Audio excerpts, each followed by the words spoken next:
90% trader market में इसीलिए loss करते हैं क्योंकि उन्हें equity and future and option के बीच का बेसिक डिफरेंस ही नहीं पता। What is equity trading? Equity trading में आप किसी भी कंपनी के एक्चुअल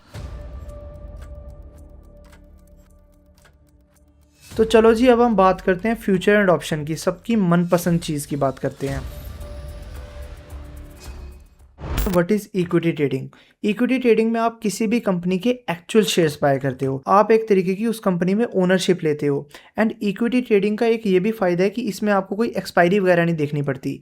अगर आप 5 साल के लिए या फिर 10 साल के लिए भी कोई शेयर खरीद के अपने पास रखते हो तो वो कभी एक्सपायर नहीं होगा, आप उसे खरीद के अपने पास रख सकते हो। And at last equity trading में लॉन्ग टर्म होल्डिंग पॉसिबल हो जाती है। जैसा कि मैंने बात की, आप 5-10 साल के लिए भी किसी शेयर को खरीद के अपने पास रख सकते हो। एंड अब एग्जाम्पल के लिए जैसे HDFC बैंक हो गए या फिर रिलायंस इंडस्ट्री के शेयर हो गए, आप इन्हें खरीद के काफ़ी लॉन्ग टर्म के लिए होल्ड कर सकते हो। अब दूसरा क्वेश्चन हमारे पास ये आ जाता है कि हु प्रेफर्स इक्विटी ट्रेडिंग? सबसे पहले इक्विटी ट्रेडिंग बिगनर्स के लिए काफ़ी ज़्यादा प्रेफरेबल है क्योंकि इसमें आपको स्लो एंड स्टेबल ग्रोथ मिलती है और आपके इमोशंस ज़्यादा हैवी नहीं होते। दूसरा, इक्विटी ट्रेडिंग को लॉन्ग टर्म इन्वेस्टर ज़्यादा प्रेफर करते हैं क्योंकि उन्हें 5-10 साल के लिए शेयर खरीद के उसका पूरा ट्रेंड राइड करना होता है। तीसरे लोग हमारे पास ये आ गए जिनका लो रिस्क माइंडसेट होता है, जो ज़्यादा रिस्क नहीं लेना चाहते और स्लो एंड स्टेबल रिटर्न्स चाहते हैं, उनके लिए भी इक्विटी ट्रेडिंग ज़्यादा प्रेफरेबल होती है। एंड लास्ट, जो लोग कैपिटल बिल्ड करने वाले ट्रेडर्स हैं वो भी इक्विटी ट्रेडिंग ज़्यादा प्रेफर करते हैं। एंड एट लास्ट, अब हम इक्विटी के प्रोज एंड कॉन्स की बात कर लेते हैं।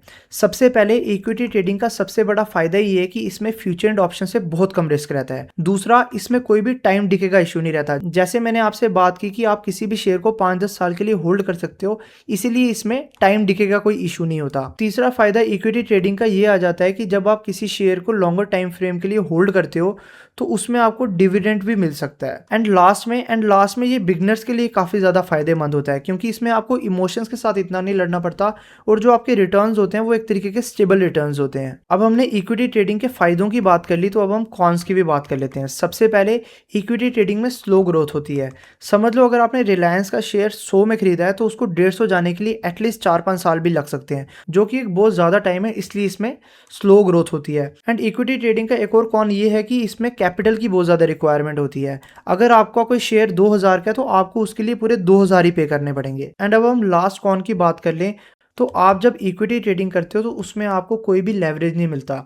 सपोज करो अगर आपने 2 लाख के शेयर्स खरीदने हैं तो उसमें आपको पूरे के पूरे 2 लाख ही पे करने पड़ेंगे, आपको बिल्कुल भी लेवरेज नहीं मिलेगा। तो चलो जी, अब हम बात करते हैं फ्यूचर एंड ऑप्शन की, सबकी मनपसंद चीज़ की बात करते हैं। सबसे पहले, फ्यूचर एंड ऑप्शन में हम कोई शेयर वगैरह नहीं खरीदते हैं, हम यहाँ पे कॉन्ट्रैक्ट्स पे ट्रेडिंग करते हैं। एंड अब फ्यूचर एंड ऑप्शन का दूसरा पॉइंट ये आ जाता है, जैसे हम इक्विटी में कोई भी लेवरेज वगैरह नहीं ले सकते। सपोज करो अगर आपको 2 लाख के शेयर्स बाय करने हैं तो आपको पूरे 2 लाख ही पे करने पड़ेंगे, लेकिन फ्यूचर एंड ऑप्शन में ये चीज़ नहीं होती। फ्यूचर एंड ऑप्शन में आपको थोड़ा बहुत लेवरेज भी मिल जाता है।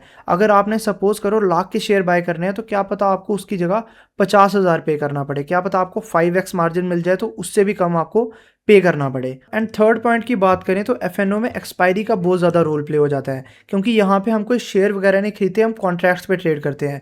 कॉन्ट्रैक्ट्स पे ट्रेड करते हैं तो उनका एक एक्सपायरी टाइम होता है, कोई महीने में एक्सपायर होता है, कोई कॉन्ट्रैक्ट हफ्ते में एक्सपायर होता है, ऐसे ऐसे करके उनका एक्सपायरी टाइम होता है। और जैसे जैसे एक्सपायरी टाइम पास आते जाता है वैसे वैसे कॉन्ट्रैक्ट की वैल्यू ऑटोमेटिकली गिरते जाती है। अब हम फोर्थ पॉइंट की बात कर लें फ्यूचर एंड ऑप्शन की, तो ये एक हाई रिस्क की गेम एंड हाई रिवॉर्ड की गेम है। इसमें आपको जितना प्रॉफिट होता है आपका उतना रिस्क भी इन्वॉल्व होता है। एंड अब मैं आपको एग्जांपल के लिए बता दूं, जैसे निफ्टी 50 हो गए और बैंक निफ्टी हो गए, हम इन्हें डायरेक्ट खरीद वगैरह नहीं सकते, हम इनके कॉन्ट्रैक्ट्स पे ट्रेड करते हैं। अब हम बात कर लेते हैं कि फ्यूचर एंड ऑप्शन को कौन कौन प्रेफर करता है। सबसे पहले, फ्यूचर एंड ऑप्शन को एक्सपीरियंस ट्रेडर्स जो हैं वो प्रेफर करते हैं, जिन्हें मार्केट में एटलीस्ट 5 से लेकर 6 साल के ऊपर का टाइम हो चुका है, वही फ्यूचर एंड ऑप्शन को प्रेफर करें तो उनके लिए ज़्यादा बेहतर है। दूसरा, फ्यूचर एंड ऑप्शन को इंट्राडे ट्रेडर्स काफ़ी ज़्यादा प्रेफर करते हैं। इंट्राडे ट्रेडर वो होते हैं जिनको आज ही या फिर प्रॉफिट कमाना होता है या फिर आज ही उन्हें लॉस करना होता है। वो 1-2 दिन के लिए कॉन्ट्रैक्ट को होल्ड नहीं करते हैं, उनका माइंडसेट खाली यही होता है कि आज ही मैं प्रॉफिट कमाऊंगा या फिर आज ही मैं लॉस करूंगा। तीसरे लोग जो फ्यूचर एंड ऑप्शन को प्रेफर करते हैं वो हेजर्स होते हैं क्योंकि ये अपना रिस्क मैनेज करने के लिए पोजीशंस को अपनी हेज करते हैं। एंड फोर्थ और लास्ट, जो हाई रिस्क ट्रेडर होते हैं जिनको रिस्क लेने की काफ़ी ज़्यादा आदत होती है, वो फ्यूचर एंड ऑप्शन को बहुत ज़्यादा प्रेफर करते हैं। एंड अब लास्ट हम फ्यूचर एंड ऑप्शन की प्रोज एंड कॉन्स की बात कर लेते हैं। सबसे पहले हम प्रोज की बात कर लेते हैं, क्या क्या फायदे हैं फ्यूचर एंड ऑप्शन के। तो फ्यूचर एंड ऑप्शन में आपकी अगर छोटी कैपिटल भी होगी तो आप उससे भी एक बड़ा ट्रेड या फिर बड़ा प्रॉफिट कर सकते हो। एंड तीसरा, जैसे कि मैंने आपसे पहले भी डिस्कस किया कि इससे आपकी हेजिंग पॉसिबल हो जाती है।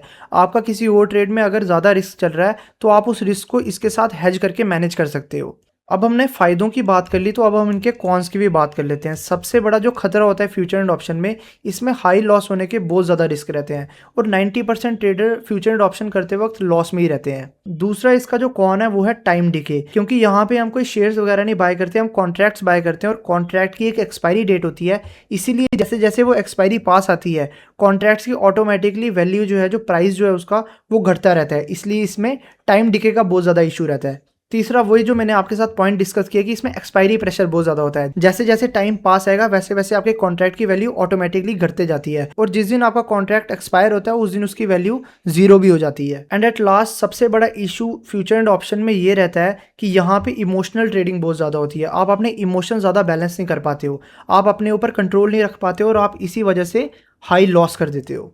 एंड अब एट लास्ट मैं आपको इक्विटी ट्रेडिंग और फ्यूचर एंड ऑप्शन के बीच का एक सिंपल डिफरेंस बता देता हूँ। इक्विटी ट्रेडिंग में आप एक तो ओनरशिप लेते हो और आपके जो रिटर्न्स होते हैं वो स्लो भी होते हैं, साथ साथ एक स्टेबल रिटर्न्स होते हैं। इसमें आपका हाई रिस्क इन्वॉल्व नहीं होता। लेकिन वहीं पे जो हमारा फ्यूचर एंड ऑप्शन आ जाता है, यहाँ पे हम कोई ओनरशिप वगैरह नहीं लेते, हम कॉन्ट्रैक्ट्स पे ट्रेड करते हैं। एंड इसका एक ये फायदा और इशू भी है कि आपके फास्ट प्रॉफिट तो होते ही होते हैं, साथ में आपके फास्ट लॉसेस भी होते हैं और ये बहुत ज़्यादा रिस्की गेम है। तो इसीलिए अगर आप इसे करना भी चाहते हो तो एटलीस्ट आपको 5-6 साल का एक्सपीरियंस होना ही चाहिए। मैं आपको खाली यही एडवाइस करूंगा कि अगर आप अभी अभी ट्रेडिंग में घुसे हो तो सबसे पहले आप इक्विटी ट्रेडिंग करो। आप मार्केट को देखो कि मार्केट मूव वगैरह कैसे करता है। उसके बाद जब आपको थोड़ा बहुत एक्सपीरियंस हो भी जाए तो आप फ्यूचर एंड ऑप्शन की तरफ देख सकते हो।